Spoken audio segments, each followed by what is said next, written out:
स्वागत है दोस्तों हमारे YouTube चैनल पर। आज हम महान वैज्ञानिक चार्ल्स डार्विन व उनके खोजों योगदान के बारे में समझेंगे।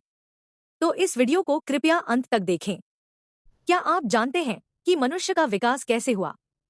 विकास का जनक कौन है? प्राकृतिक चयन क्या है? चार्ल्स डार्विन ने विकासवादी जीव विज्ञान का अध्ययन करते समय इन सभी महत्वपूर्ण सवालों का जवाब दिया है, जो इस वीडियो के माध्यम से हम समझेंगे। तो दोस्तों, पहले चार्ल्स डार्विन का परिचय जान लेते हैं। डार्विन दिवस और उनका क्रम विकास सिद्धांत।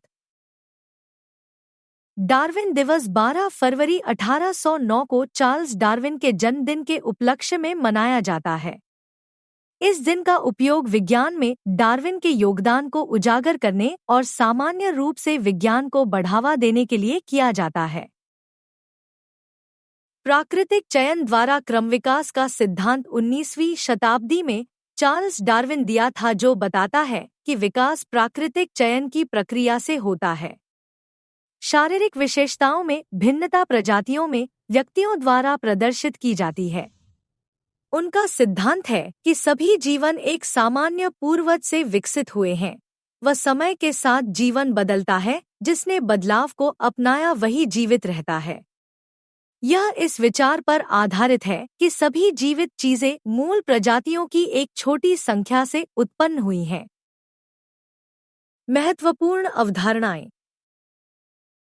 प्राकृतिक चयन वह प्रक्रिया जिसके द्वारा लाभकारी गुणों वाले जीवों के जीवित रहने की अधिक संभावना होती है तथा वे उन गुणों को अपनी संतानों में स्थानांतरित कर देते हैं, जैसा कि मनुष्यों व अन्य जीव जंतुओं में देखा जाता है।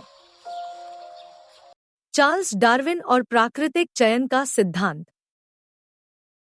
चार्ल्स डार्विन इतिहास के सबसे प्रमुख और प्रसिद्ध जीव विज्ञानियों में से एक थे और आज भी हैं। प्राकृतिक दुनिया के प्रति उनकी सहज जिज्ञासा ने उन्हें HMS बीगल पर सवार होकर दुनिया भर की यात्रा पर ले गया। अपनी यात्रा के दौरान डार्विन ने अनंत मात्रा में डेटा एकत्र किया, जिससे उन्हें बाद में खोजों का मार्ग प्रशस्त हुआ। प्राकृतिक चयन द्वारा विकास के उनके सिद्धांत का आज भी अध्ययन किया जाता है और इसका संदर्भ दिया जाता है।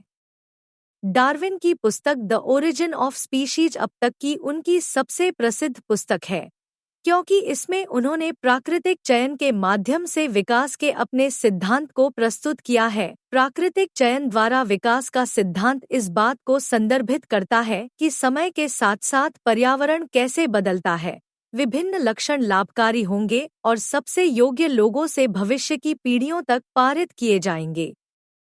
अनुकूलन विशिष्ट लक्षण जो पीढ़ियों से गुजरते हैं, जो व्यक्तियों को उनके पर्यावरण में जीवित रहने में मदद करते हैं, जीवित रहने में सहायता करते हैं। जो लक्षण पारित किए जाते हैं वे आनुवंशिक या वंशानुगत होते हैं, क्योंकि सबसे योग्य जीन स्वाभाविक रूप से चुने जाते हैं। वे भविष्य की पीढ़ियों में पारित होते हैं। इसे संशोधन के साथ वंश के रूप में जाना जाता है। उन्हें विकासवाद का जनक माना जाता है। तो दोस्तों, अब हम चार्ल्स डार्विन के महत्वपूर्ण कार्य एवं उपलब्धि के बारे में जान लेते हैं। महत्वपूर्ण कार्य। विकासवाद का सिद्धांत।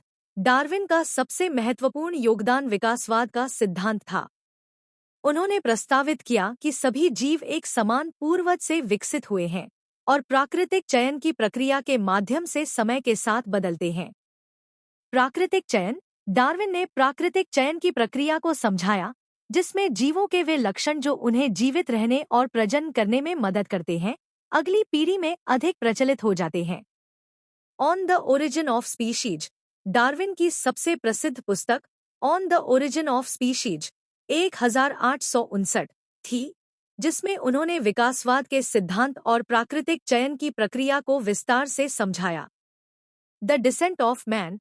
डार्विन ने द डिसेंट ऑफ मैन 1871 पुस्तक में मानव विकास के बारे में अपने विचार प्रस्तुत किए, जिसमें उन्होंने बताया कि मनुष्य भी अन्य जीवों की तरह विकास की प्रक्रिया से गुजरा है।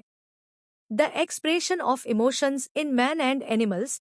डार्विन ने the expression of emotions in man and animals 1872 पुस्तक में मनुष्यों और जानवरों में भावनाओं की अभिव्यक्ति का अध्ययन किया और बताया कि भावनाएं भी विकास की प्रक्रिया का परिणाम है। उपलब्धियां। वैज्ञानिक क्रांति। डार्विन के विकासवाद के सिद्धांत ने जीव विज्ञान में एक क्रांति ला दी और वैज्ञानिकों को जीवों के विकास को समझने का एक नया तरीका प्रदान किया। प्रभाव। डार्विन के विचारों ने न केवल जीव विज्ञान बल्कि मानविकी, सामाजिक विज्ञान और दर्शन शास्त्र जैसे क्षेत्रों को भी प्रभावित किया। सम्मान। डार्विन को उनकी वैज्ञानिक उपलब्धियों के लिए कई पुरस्कारों और सम्मानों से नवाजा गया, जिनमें रॉयल सोसाइटी का फेलो बनना और कोपले मेडल शामिल हैं। विरासत। डार्विन की मृत्यु के बाद भी उनके विचारों का अध्ययन और उन पर बहस जारी है और वे आज भी जीव विज्ञान के सबसे महत्वपूर्ण वैज्ञानिकों में से एक माने जाते हैं। यह ध्यान रखना महत्वपूर्ण है कि डार्विन के विचारों को उस समय के सामाजिक और धार्मिक संदर्भ में समझा जाना चाहिए। आशा है दोस्तों आपको यह वीडियो पसंद आया होगा। कृपया इस वीडियो को लाइक करें, चैनल को सब्सक्राइब करें और अपने दोस्तों के साथ वीडियो को शेयर करें। धन्यवाद।